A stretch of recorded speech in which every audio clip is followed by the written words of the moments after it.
News 18 digital ಕಂಟೆಂಟ್ಗೆ ಸ್ವಾಗತ. ನಾನು ದತ್ತಾತ್ರೇಯ, ಚಿಕ್ಕಬಳ್ಳಾಪುರ ಪ್ರತಿನಿಧಿ. ನಾಳೆ ಚಂದ್ರಗ್ರಹಣ ಹಿನ್ನೆಲೆ ಚಿಕ್ಕಬಳ್ಳಾಪುರದ ಐತಿಹಾಸಿಕ ದೇವಾಲಯಗಳಲ್ಲಿ ದೇವಸ್ಥಾನವನ್ನ ಸುಮಾರು 12 ಗಂಟೆಗಳ ಕಾಲ ಬಂದ್ ಮಾಡಲಾಗುತ್ತೆ. ವಿಶೇಷವಾಗಿ ಚಂದ್ರಗ್ರಹಣ ನಮ್ಮ ಭಾರತದಲ್ಲಿ ಗೋಚರಿಸುವುದರಿಂದ ದೇವಸ್ಥಾನದಲ್ಲಿ ಐತಿಹಾಸಿಕ ದೇವಸ್ಥಾನಗಳು ಸೇರಿದಂತೆ ಸಣ್ಣ ಪುಟ್ಟ ದೇವಸ್ಥಾನಗಳಲ್ಲಿಯೂ ಸಹ ವಿಶೇಷವಾದಂತಹ ಚಂದ್ರಗ್ರಹಣದ ಪ್ರಾರ್ಥನೆಯನ್ನು ಸಲ್ಲಿಸುತ್ತಾರೆ. ಇದರ ಸಲುವಾಗಿಯೇ ಚಿಕ್ಕಬಳ್ಳಾಪುರ ಜಿಲ್ಲೆಯಲ್ಲಿರುವಂತಹ ಐತಿಹಾಸಿಕ ಪ್ರಸಿದ್ಧ ದೇವಸ್ಥಾನವಾದಂತಹ ಹಾಗೂ ಪುರಾಣ ಪ್ರಸಿದ್ಧ ದೇವಸ್ಥಾನವಾದಂತಹ ನಂದಿ ದೇವಸ್ಥಾನವನ್ನು ಸಹ ಬಂದ್ ಮಾಡಲಾಗುತ್ತೆ.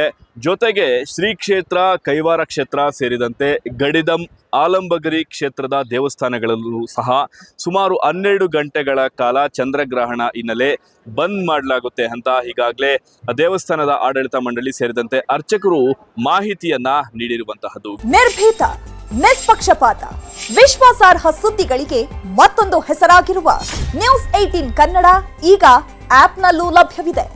ದಯವಿಟ್ಟು ಇಲ್ಲಿರುವ QR ಕೋಡ್ ಸ್ಕ್ಯಾನ್ ಮಾಡಿಕೊಂಡು ಆಪ್ ಡೌನ್ಲೋಡ್ ಮಾಡೋದಕ್ಕೆ ಮರಿಬೇಡಿ. ನಿಮ್ಮ ಬೆಂಬಲ ಹೀಗೆ ಸದಾ ನಮ್ಮೊಂದಿಗಿರಲಿ. ಧನ್ಯವಾದ. ವಿಶೇಷವಾಗಿ ಚಂದ್ರಗ್ರಹಣ ನಾಳೆ ಅಂದ್ರೆ ಭಾನುವಾರ ರಾತ್ರಿ 9:26 ಗೋಚರಿಸುತ್ತೆ. ಈ ಹಿನ್ನೆಲೆ ಭಾನುವಾರ ಮುಂಜಾನೆಯಿಂದಲೇ ದೇವಸ್ಥಾನಗಳಲ್ಲಿ ವಿಶೇಷವಾದಂತಹ ಪೂಜಾ ಕೈಂಕರ್ಯಗಳನ್ನು ಏರ್ಪಡಿಸಲಾಗುತ್ತೆ. ಸುಮಾರು 4 ಗಂಟೆಯವರೆಗೂ ಸಹ ವಿಶೇಷವಾದಂತಹ ಪೂಜೆಗಳನ್ನು ಏರ್ಪಡಿಸಲಾಗುತ್ತೆ. ಇನ್ನು ಗ್ರಹಣದ ಒಂದು ಬೆಳಕು ಗೋಚರಿಸುವ ಹಿನ್ನೆಲೆ 4ರಿಂದ 4:30 ಒಳಗೆ ಪ್ರತಿಯೊಂದು ದೇವಸ್ಥಾನದ ಬಾಗಿಲುಗಳನ್ನು ಕ್ಲೋಸ್ ಮಾಡಲಾಗುತ್ತೆ. ಇದಕ್ಕೂ ಮುಂಚಿತವಾಗಿ ದೇವಸ್ಥಾನಗಳಲ್ಲಿ, ದೇವಾಲಯದಲ್ಲಿ ವಿಶೇಷವಾಗಿ ಭೋಗನಂದೀಶ್ವರನ ದೇವಸ್ಥಾನವಾಗಿರಬಹುದು, ಜೊತೆಗೆ ಶ್ರೀ ಕ್ಷೇತ್ರ ಕೈವಾರ ತಾತನವರ ದೇವಸ್ಥಾನದಲ್ಲಿರುವಂತಹ ಯೋಗಿ ನಾರಾಯಣನವರ ಮಠ ಹಾಗೂ ಅಮರನಾರಾಯಣ ಮಠದಲ್ಲಿರುವಂತಹ ದೇವಸ್ಥಾನಗಳಲ್ಲಿ ವಿಶೇಷವಾದಂತಹ ಪೂಜೆಯನ್ನ ಸಲ್ಲಿಸಿ ಪೂಜಾ ಕೈಂಕರ್ಯಗಳನ್ನ ಮುಗಿಸಿದ ನಂತರ ಸಂಪೂರ್ಣವಾಗಿ ದೇವಸ್ಥಾನದ ಆವರಣಗಳನ್ನ ಬಂದ್ ಮಾಡಲಾಗುತ್ತೆ. ಈ ಹಿನ್ನೆಲೆಯಲ್ಲಿ ಭಕ್ತಾದಿಗಳಿಗೆ ಯಾವುದೇ ರೀತಿಯಾದಂತಹ ಪ್ರವೇಶ ಇರುವುದಿಲ್ಲ. ವಿಶೇಷವಾಗಿ ದೇವಸ್ಥಾನಗಳಲ್ಲಿ ಒಂದು ಗ್ರಹಣದ ಕಾಲ ಪ್ರತಿಯೊಂದು ಸಮಯದಂತೆ ಈ ಸಮಯದಲ್ಲೂ ಸಹ ಭಕ್ತಾದಿಗಳಿಗೆ ನಿಷೇಧವನ್ನ ಹೇರಲಾಗಿದೆ. ಆದರೆ ಶ್ರೀ ಕ್ಷೇತ್ರ ಕೈವಾರದಲ್ಲಿ ಮಾತ್ರ ಭಕ್ತಾದಿಗಳಿಗೆ ಒಂದು ರೀತಿಯಾದಂತಹ ಭಜನೆ ಹಾಗೂ ಸಂಗೀತ ಕಾರ್ಯಕ್ರಮ ನಿರಂತರವಾಗಿ ನಡೆಯುತ್ತೆ. ಅನ್ನ ಸಂತರ್ಪಣೆಯೂ ಸಹ ನಡೆಯುತ್ತೆ. ಜೊತೆಗೆ ಗಿರಿ ಪ್ರದರ್ಶನ ಸಹ ನಡೆಯುತ್ತೆ ಅಂತ ಈಗ ದೇವಸ್ಥಾನದ ಆಡಳಿತ ಮಂಡಳಿಯ ಮುಖ್ಯಸ್ಥರು ನ್ಯೂಸ್ 18ಗೆ ಮಾಹಿತಿಯನ್ನು ಸಹ ನೀಡಿರುವಂತಹದ್ದು. ಭಾದ್ರಪದ ಮಾಸದ ಹುಣ್ಣಿಮೆ ಆಗಿರ್ತಕ್ಕಂತಹ ನಾಳೆ ಭಾನುವಾರ. ಯಾಕೆಂತಂದರೆ ಕೈವಾರ ಕ್ಷೇತ್ರದ ಸದ್ಗುರು ಶ್ರೀ ಯೋಗಿನಾರಾಯಣ ತಾತಯ್ಯನವರ ಮಠದಲ್ಲಿ ಪ್ರತಿ ಮಾಸದ ಹುಣ್ಣಿಮೆಯೆಂದು ಸಹ ಬಹಳ ವಿಶೇಷವಾಗಿರ್ತಕ್ಕಂತಹ ಸದ್ಗುರುಗಳಿಗೆ ಶ್ರೀದೇವಿ ಭೂದೇವಿ ಸಮೇತ ಶ್ರೀ ಅಮರನಾರಾಯಣ ಸ್ವಾಮಿಗೆ ಅಭಿಷೇಕದ ಕೈಂಕರ್ಯಗಳು ನಡೆಯುತ್ತೆ. ಇದಾದ ನಂತರ ರಥೋತ್ಸವ ಕಾರ್ಯಕ್ರಮಗಳಿರುತ್ತೆ. ಇದೆಲ್ಲವೂ ಕೂಡ ಪ್ರತಿ ಮಾಸದ ಹುಣ್ಣಿಮೆಯಲ್ಲೂ ಕೂಡ ನಡೆಯುತ್ತೆ. ಆದರೆ ನಾಳೆ ಈ ಒಂದು ಹುಣ್ಣಿಮೆ ಕಾರ್ಯಕ್ರಮದ ನಂತರ ಅಂದರೆ ನಾಳೆ ಈ ಒಂದು ಚಂದ್ರಗ್ರಹಣದ ಪ್ರಯುಕ್ತವಾಗಿ ಈ ಎಲ್ಲ ಕಾರ್ಯಕ್ರಮಗಳು ಕೂಡ ನಿರಂತರವಾಗಿ ನಡೆಯುತ್ತೆ. 12:30 ಗಂಟೆಗೆ ರಥೋತ್ಸವ ಕೂಡ ನಡೆಯುತ್ತೆ. ಅದಾದ ನಂತರ ಭಕ್ತರಿಗೆ ಒಂದು ದಾಸೋಹ ಭವನದಲ್ಲಿ ಉಚಿತ ಅನ್ನ ದಾಸೋಹವನ್ನು ಕೂಡ ಏರ್ಪಡಿಸಲಾಗಿದೆ. ಹಾಗೆ ಈ ಒಂದು ಹುಣ್ಣಿಮೆಯ ಪ್ರಯುಕ್ತವಾಗಿ ರಥೋತ್ಸವ ಕೂಡ ನಡೆಯುತ್ತೆ. ಇದಾದ ನಂತರ 4:30 ಗಂಟೆಗೆ, ಯಾಕೆಂತಂದರೆ ಆ ಒಂದು ಚಂದ್ರಗ್ರಹಣ ರಾತ್ರಿ 9:30 ಗಂಟೆಗೆ ಪ್ರಾರಂಭ ಆಗೋದ್ರಿಂದ ಆ ಒಂದು ಅದಕ್ಕಿಂತಲೂ ಮುಂಚಿತವಾಗಿಯೇ ಸಹ ಈ ಪೂಜೆಗಳ ಕೈಂಕರ್ಯ ಎಲ್ಲವೂ ಕೂಡ ಮುಗಿದ ನಂತರ ಸಂಜೆ 4:30 ಗಂಟೆಗೆ ಈ ಒಂದು ಸದ್ಗುರು ಶ್ರೀ ಯೋಗಿನಾರಾಯಣ ಮಠದ ಬಾಗಿಲುಗಳನ್ನು ಮುಚ್ಚಲಾಗುತ್ತೆ. ಯಾರಿಗೂ ಕೂಡ ಭಕ್ತಾದಿಗಳಿಗೆ ಪ್ರವೇಶ ಇರೋದಿಲ್ಲ. ಇದಾದ ನಂತರ ಅಂತಂದರೆ 9:30 ಗಂಟೆಯಿಂದ ಪ್ರಾರಂಭವಾಗ್ತಕ್ಕಂತಹ ಈ ಚಂದ್ರಗ್ರಹಣ 1:30 ಗಂಟೆಗೆ ಅಂದರೆ ರಾತ್ರಿ ಸುಮಾರು ಅಂದರೆ ಬೆಳಗಿನ ಜಾವ, ಸೋಮವಾರದ ಬೆಳಗಿನ ಜಾವ 1:30 ಗಂಟೆಗೆ ಇದು ಮುಕ್ತಾಯವಾಗುತ್ತೆ. ಅದಾದ ನಂತರ ಬೆಳಗಿನ ಜಾವ 3-3:30 ಗಂಟೆಗೆ ಅರ್ಚಕ ವೃಂದದವರು ಬಂದು ಈ ಒಂದು ದೇವಾಲಯವನ್ನು ಶುಚಿತ್ವವನ್ನು ಗೊಳಿಸಿ ಅದಾದ ನಂತರ ಪ್ರತಿದಿನ ಯಾವ ರೀತಿಯಾಗಿ ಈ ಒಂದು ಘಂಟಾನಾದ, ಸುಪ್ರಭಾತ, ಗೋಪೂಜೆ ನಡೆಯುತ್ತೋ ಅದೇ ಪ್ರಕಾರವಾಗಿ ಸೋಮವಾರದ ಅಂದರೆ ಚಂದ್ರಗ್ರಹಣದ ಮಾರನೇ ದಿನ ಸೋಮವಾರ ಬೆಳಿಗ್ಗೆ 5:20 ಗಂಟೆಗೆ ಈ ಒಂದು ಘಂಟಾನಾದ, ಸುಪ್ರಭಾತ, ಗೋಪೂಜೆ ಎಲ್ಲವೂ ಕೂಡ ಈ ಒಂದು ದೇವಾಲಯದಲ್ಲಿ ನಿರಂತರವಾಗಿ ನಡೀತಕ್ಕಂತಹದ್ದು. ಗ್ರಹಣಕ್ಕೆ ಅಶುಭ ಫಲವಾಗಿರ್ತಕ್ಕಂತಹ ಸಮಯದಲ್ಲಿ ಆಯಾ ರಾಶಿಗಳಿಗೆ ಶಾಂತಿಗಳನ್ನು ಮಾಡಿಸ್ಕೊಬೇಕಾಗುತ್ತೆ. ಕುಂಭರಾಶಿ ಮತ್ತು ಮೀನರಾಶಿ, ಕಟಕ ರಾಶಿ, ವೃಶ್ಚಿಕ ರಾಶಿಯವರು ತುಂಬ ಈ ಚಂದ್ರಗ್ರಹಣದಿಂದ ಅಶುಭ ಫಲ ಪಡೆದಿರ್ತಕ್ಕಂಥವ್ರು. ಹಾಗಾಗಿ ಶಿವ ದೇವಾಲಯದಲ್ಲಿ ಹೋಗಿ ಅವರು ಯಥಾಶಕ್ತಿ ಅಲ್ಲೊಂದು ಶ್ಲೋಕ ಇರುತ್ತೆ, ಪಂಚಾಂಗದಲ್ಲಿ ಕೊಟ್ಟಿರ್ತಕ್ಕಂಥ ಶ್ಲೋಕ.